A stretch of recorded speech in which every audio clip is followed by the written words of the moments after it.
All right, so I have a case I want to share with you all. So this was one of those cases that turned out okay, but was a little scary. So this is a 73-year-old man. He came to see us with an ischemic cardiomyopathy. I believe the EF was around 35 or so.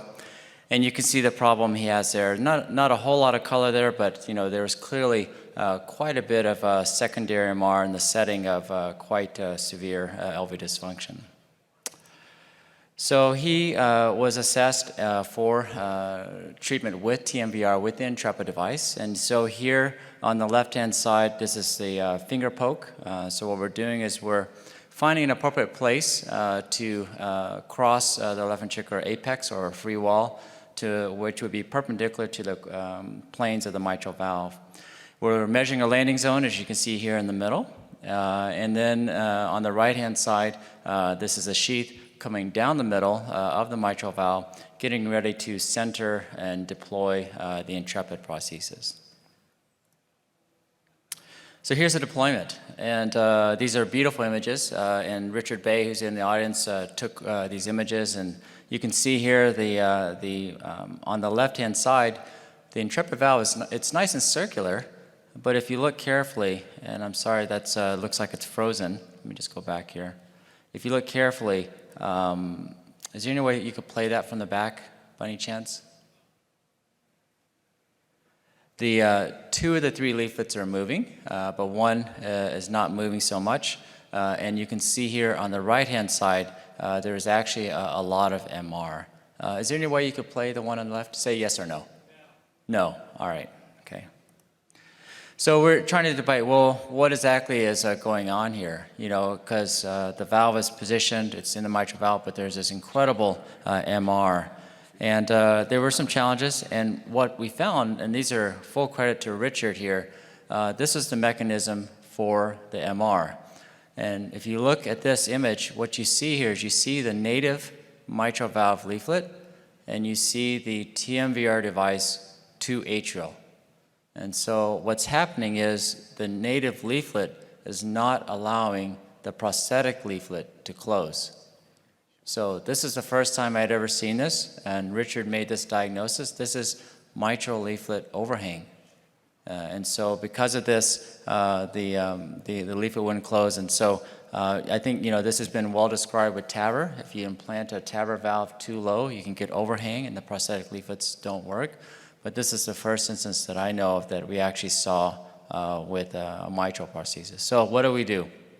Well, we knew we had to essentially move the native leaflet to allow the prosthetic leaflets to work. And so we actually took some measurements, and our idea was to put a sapien inside the TMVR device. And so, but what you want to do is you want to make sure whatever device you're putting in is long enough to cover the areas to treat that overhang. And so there's just some measurements here. You can see it was about 8 millimeters, and the sapien is anywhere from 19 to 22 millimeters tall. And so we felt that there would be room to cover, and this is how it's done. And so we went transeptal, as mitral valve and valve procedures are done. Here's the Intrepid prosthesis. Here's our transeptal puncture. We pass a wire into the LV. We go out in the aorta. And because the Intrepid valve had just been placed, I was worried about dislodging the Intrepid valve because, last thing you want to do is dislodge a freshly placed valve. And so we decided to rail it. And so this wire is going out the aorta. It's snared here in the abdominal aorta and exteriorized. So we have both ends of the wire that can then allow us to do the valve and valve safely. And it also gave us the opportunity to make sure we had the right support to deliver the S3 prosthesis, which is done here. And so you can see on the left-hand side, you can see the rail that's been created, out the aorta, out the femoral. We then mount the S3 as you normally would for a mitral valve and valve procedure. We then pull ourselves up into the LV, and on the right-hand side, you can see the sapien being deployed. And the idea, again, is to extend the nose of that Intrepid so that the native leaflets are covered to reduce that leaflet overhang. And if you look on the right-hand side, this is the valve deployment there. And then here's the final shot. And so you can see the Intrepid prosthesis with the sapien inside. And again, these are beautiful images that Richard took. You can see the top panel now the prosthetic leaflets are working. So we pin the native open, we pin the Intrepid leaflets open, and we've got the S3 leaflets on the inside, and the MR is now gone. So teaching points, leaflet overhang, we may think of these with just aortic, but they can happen with mitral. If you deploy your mitral prosthesis to atrial, your native leaflets can keep your prosthetic leaflets from working. The way you address this is mitral valve and valve therapy by extending the nose of your prosthesis.